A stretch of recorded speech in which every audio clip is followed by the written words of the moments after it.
Lawrence Bishnoi, जिसे आज हम एक बहुत ही बड़े गैंगस्टर के नाम से जानते हैं, वो एक स्टूडेंट से अंडरवर्ल्ड तक का सफ़र कर गया और उसकी कहानी शुरू हुई यहाँ पंजाब यूनिवर्सिटी में, जहाँ स्टूडेंट इलेक्शंस में पार्ट लेने के बाद ही उसे बहुत सारी पावर और रेपुटेशन मिली।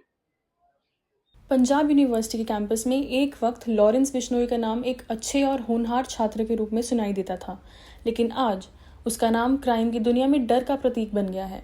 एक होनहार स्टूडेंट से लेकर खतरनाक गैंगस्टर तक का उसका सफ़र पावर के मिसयूज और एम्बिशंस के खतरनाक साइड को दिखाता है। जो यहाँ पे जो ऐसे गैंगस्टर्स बनते हैं, जो आईपीएस बनते हैं, जो आगे जाके स्टूडेंट पॉलिटिक्स से लीडर्स निकलते हैं, उनमें कहीं ना कहीं स्टूडेंट पॉलिटिक्स बहुत ज़्यादा इम्पैक्टफुल तो रहती है।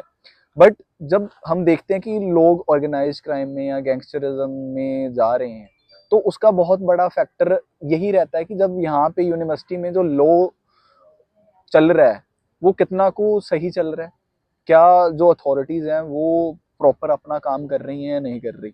पीयू की स्टूडेंट पॉलिटिक्स की दुनिया में बिश्नोई का राइज हुआ। एक करिज्मेटिक और प्रभावशाली व्यक्ति के रूप में उसने जल्द ही अपने सपोर्टर्स बना लिए। उसके साथियों पर उसका इन्फ्लुएंस और लोगों को इम्प्रेस करने की उसकी क्षमता ने उसे जल्द ही एक पावरफुल व्यक्ति बना दिया। कुछ इलेक्शंस में भी उसका इम्पैक्ट रहा था, बट विद टाइम लिंडो कमेटी के हमारे रूल्स थे, जहाँ अथॉरिटीज़ की तरफ से हमारे जो स्टेप लिए गए। अगर हम बात करें इलेक्शन अगर कोई लड़ सकता है उसके लिए 75% अटेंडेंस आपकी बहुत ज़रूरी है और आपकी कोई भी री नहीं होनी चाहिए, ठीक है।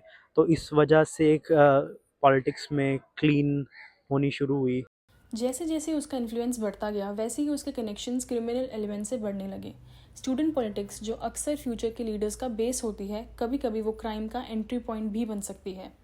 इलेक्शंस और राइवलरी के बीच कभी कभी वायलेंस भी आ जाता है और यहाँ से यंग जनरेशन क्राइम और फोर्स के रास्ते पर निकल जाती है। स्टूडेंट पॉलिटिक्स में बिश्नोई की पार्टिसिपेशन ने उसे नेटवर्किंग, सपोर्टर्स बनाने और पावर हासिल करने का मौका दिया। ये स्किल्स उसे आगे चलकर क्राइम की दुनिया में बहुत काम आए। स्टूडेंट पॉलिटिक्स जो कि अपना नीच लेवल दिखाती है, वही इन चीज़ों को शिफ्ट में लेकर जाता है।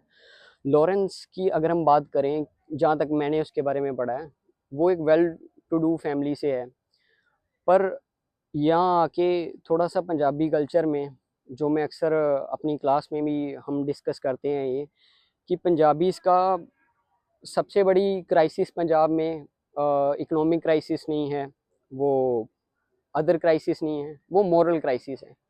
जो हमारे कल्चरल वैल्यूज़ ख़त्म होती जा रही हैं हमारी पंजाबियत में, हमारे पंजाब के लोगों में, वो कहीं ना कहीं हमें एक डिफरेंट माइंडसेट की तरफ लेकर जा रही है। लॉरेंस की कहानी हमें वार्निंग देती है कि अगर एम्बिशंस और पावर का मिसयूज़ हो तो उसका क्या अंजाम हो सकता है, और ये केस हमें यूथ क्राइम के इश्यूज़ को एड्रेस करने के लिए एक कॉम्प्रिहेंसिव अप्रोच की ज़रूरत का एहसास कराता है।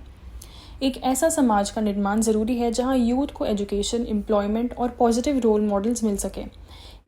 तो हमने जाना कि स्टूडेंट पॉलिटिक्स एक बहुत ही अच्छा मौका है नेता बनने का, लेकिन इसका गलत इस्तेमाल भी हो सकता है। तो यूनिवर्सिटीज़ को इसका ध्यान रखना चाहिए कि गैंगस्टरिज्म ना बढ़े और इसके ऊपर सख्त कार्रवाई करनी चाहिए कि भविष्य में ऐसे लोग ना बने। कैमरामैन वर्षिता के साथ मैं नितिका चित्कारा, न्यूज़ के लिए।